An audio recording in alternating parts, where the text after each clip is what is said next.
Sí, bueno, siempre que se consigue la victoria, pues la semana se hace mucho más cómoda, pero bueno, nosotros seguimos trabajando para este fin de semana hacer las cosas como decimos el fin de semana pasado y seguir en esta línea. Imagino, bueno, pues también mucha fuerza el hecho de haber sumado los dos partidos fuera de casa, porque bueno, hasta el momento parece que era un poco la asignatura pendiente del equipo, ¿no? Que os impedía sentaros en la parte alta.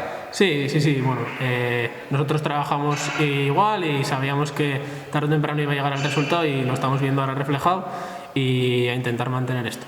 Y ahora os toca el Arenteiro aquí en casa, es el primer partido en Lanzábal en 2022. ¿Qué partidos esperáis? No sé, que os está comentando un poco el cuerpo técnico sobre el Arenteiro. Bueno, el equipo lo conocemos de cuando jugamos ahí en la primera vuelta, nos pareció un buen equipo, sabemos que nos van a poner las cosas difíciles, allí conseguimos empatar y bueno, aquí en casa vamos a intentar empezar el año ganando.